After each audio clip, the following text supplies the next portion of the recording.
भारत की जो हमारी नेशनल करेंसी है इंडियन रुपीस, इसकी डिमांड रातों रात कैसे बढ़ने जा रही है और इसमें बांग्लादेश और रशिया का क्या एंगल है, ये तो हम डिस्कस करेंगे ही। साथ में इसके ऊपर भी बात करेंगे कि चाइना ऑपरेशन सिंदूर के बाद ही भारत के राफेल फाइटर जेट्स को लेकर भारत के खिलाफ जो प्रोपेगेंडा फैलाने की कोशिश कर रहा था, उसको आज फ्रांस ने कैसे डिबंक कर दिया है, उस पर भी हम बात करेंगे। और स्ट्रेट ऑफ हॉर्मुज में कौन सा ऑफर है जिसको ईरान ने रिजेक्ट कर वापस से अमेरिका और यूएस प्रेसिडेंट डोनाल्ड ट्रंप के साथ झगड़ा स्टार्ट कर दिया है, इस पर भी हम बात करेंगे।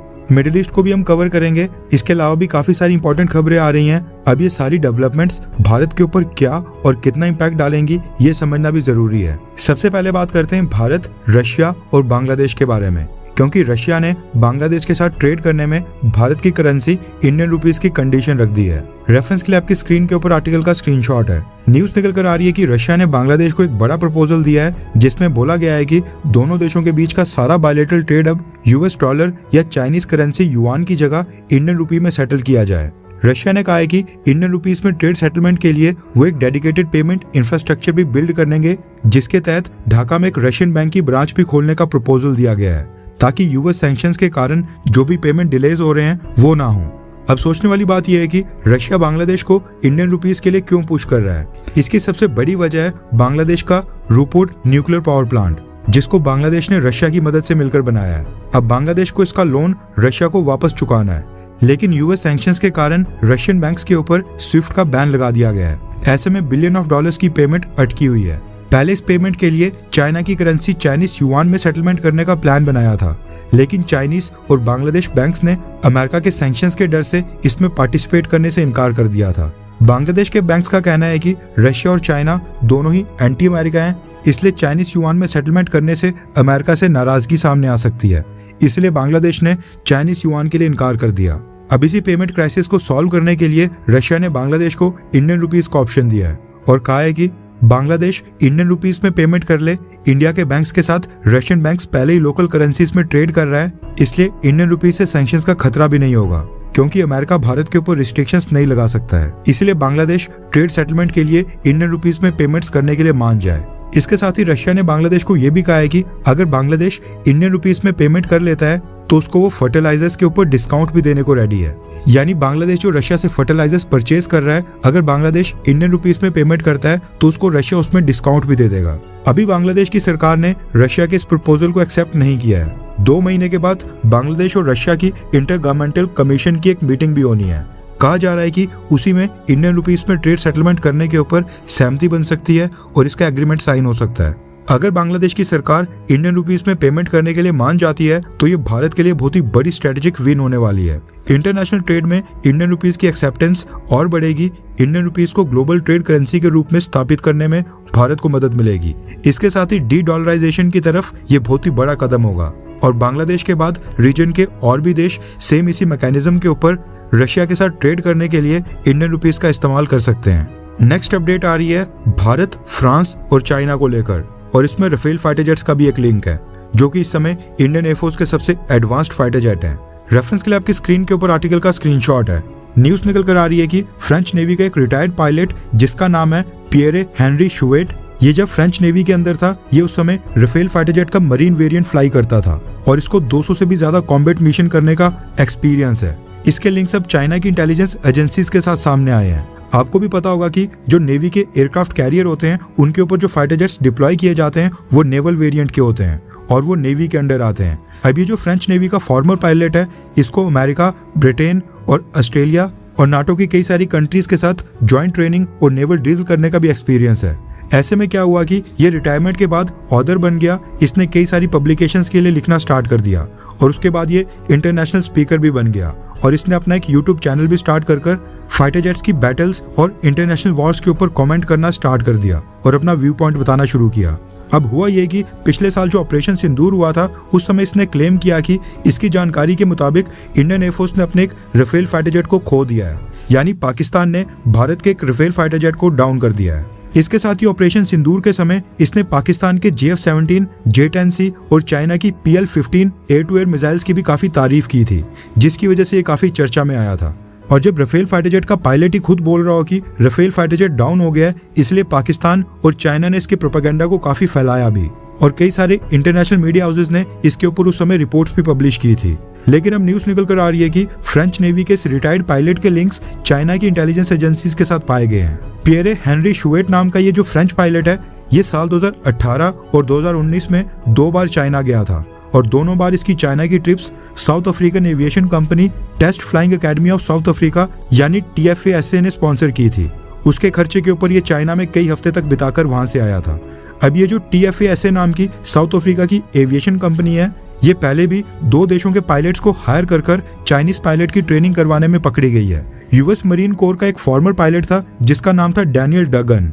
ये Test Flying Academy of South Africa की फैसिलिटी में जाकर वहां पर चाइनीज पायलट्स को एयरक्राफ्ट कैरियर के ऊपर अरेस्टेड लैंडिंग्स किस तरह से करनी है उस चीज की ट्रेनिंग दिया करता था। उसके बाद पिछले साल स्पेन की इंटेलिजेंस एजेंसीज ने भी स्पेनिश एयरफोर्स के 2 पायलट्स को पकड़ा था जो चाइनीज मिलिट्री की एविएशन को यानी चाइनीज नेवी के पायलट्स को ट्रेनिंग दे रहे थे। वो भी इसी Test Flying Academy of South Africa के थ्रू चाइना ने हायर किए थे। चाइना साउथ अफ्रीका की एविएशन कंपनी को पे करता था और ये कंपनी आगे नाटो कंट्रीज के रिटायर्ड पायलट्स को हायर कर उन्हें चाइनीज पायलट्स की ट्रेनिंग देने के लिए उनको इस्तेमाल करती थी और उनको पे करती थी। अब फ्रेंच नेवी के पायलट के खिलाफ एक केस फाइल कर फॉर्मल इन्वेस्टिगेशन स्टार्ट कर दी है और इसको इन्वेस्टिगेशन मजिस्ट्रेट के सामने पेश कर इसके खिलाफ प्रॉपर एक केस फाइल कर इसकी जांच स्टार्ट कर दी गई है। और ये पता लगाने की कोशिश की जा रही है कि ये जो साउथ अफ्रीका की एविएशन कंपनी है, इसके साथ इसके क्या लिंक्स हैं और क्या इसने चाइना के पायलट्स को डायरेक्ट ट्रेनिंग दी है, और जब ये चाइना गया था वहां पर ये कौन कौन सी गतिविधियों में शामिल हुआ था, सब कुछ पता लगाने की कोशिश की जा रही है। फ्रांस की एक डोमेस्टिक इंटेलिजेंस एजेंसी है जिसका नाम DGSI बताया जा रहा है, उसने इसकी इंटेरोगेशन स्टार्ट कर दी है और इससे सवाल जवाब पूछे जा रहे हैं। नेक्स्ट अपडेट आ रही है भारत और चाइना को लेकर। हमने आपको पहले भी बताया था कि 12 से 13 सितंबर को भारत ने ब्रिक्स समिट होस्ट करना है, जिसके लिए अब लगभग 1.5 महीने का समय रह गया है, 40 से 45 दिन। ब्रिक्स कंट्रीज के प्रेसिडेंट और प्राइम मिनिस्टर्स इस चीज के लिए भारत आएंगे और उसी ब्रिक्स समिट से रिलेटेड चाइना की फॉरेन मिनिस्ट्री ने अब एक कमेंट किया है। चाइनीज फॉरेन मिनिस्ट्री के स्पोक्स पर्सन से पूछा गया कि क्या Chinese president Xi Jinping Bharat में होने वाले ब्रिक्स समिट में हिस्सा लेने के लिए भारत की यात्रा करेंगे। उसी के जवाब में चाइनीज फॉरेन मिनिस्ट्री के स्पोक्स पर्सन ने कहा है कि Chinese president Xi Jinping Bharat जाएंगे या फिर नहीं, इसके ऊपर उनके पास अभी कोई भी जानकारी नहीं है। यानी चाइना ने अभी तक ये फैसला नहीं किया है कि क्या जिनपिंग भारत आएंगे या फिर नहीं। और सेम इसी तरह से आज बांग्लादेश के विदेश मंत्रालय ने भी ये कहा है कि बांग्लादेश के प्राइम मिनिस्टर तारिक रहमान को ब्रिक्स मीटिंग में हिस्सा लेने के लिए भारत का इनविटेशन मिल गया है, लेकिन अभी तक हमने उसको एक्सेप्ट नहीं किया है, उसके ऊपर हम अभी भी विचार कर रहे हैं। यानी अभी बांग्लादेश ने भारत का आमंत्रण स्वीकार नहीं किया है, इनकार भी हो सकता है। वैसे आज बांग्लादेश के foreign minister Khalilur Rahman Indian high commissioner Dinesh Trivedi sir के साथ मुलाकात करने के लिए एक मीटिंग करने के लिए गए थे। और यहाँ पर दूसरी तरफ former prime minister Sheikh Hasina ने भी बांग्लादेश वापस जाने की अनाउंसमेंट कर दी है। ऐसे में तारिक रहमान इस समय कंफ्यूज्ड नजर आ रहे हैं कि भारत के साथ वो पॉलिटिक्स को किस तरह से आगे बढ़ाएं, और पॉसिबिलिटी लग रही है कि वो भारत ना भी आए, एंड मोमेंट के ऊपर अपना फैसला सुना सकते हैं। अगर भारत में होने वाले समिट में लीडर्स नहीं आते हैं तो इससे भारत की इमेज के ऊपर भी असर पड़ेगा और ऐसा नैरेटिव फैलाया जाएगा कि भारत अपने देश में एक मंच के ऊपर सभी देशों को इकट्ठा करने में फेल हो गया है और पूरी दुनिया में ब्रिक्स देशों की यूनिटी के ऊपर ही सवाल खड़े किए जाएंगे। नेक्स्ट अपडेट आ रही है स्ट्रेट ऑफ हॉर्मुज से। सबसे पहली न्यूज ये आ रही है कि 5 दिन तक हमले रोकने के बाद अमेरिका और ईरान ने दोबारा से एक दूसरे के ऊपर मिसाइल और ड्रोन से हमले स्टार्ट कर दिए हैं। 4 से 5 दिन हमले रुके थे तो ये उम्मीद जताई जा रही थी कि क्या पता अमेरिका और ईरान के बीच नेगोशिएशंस वापस से स्टार्ट हो जाएं।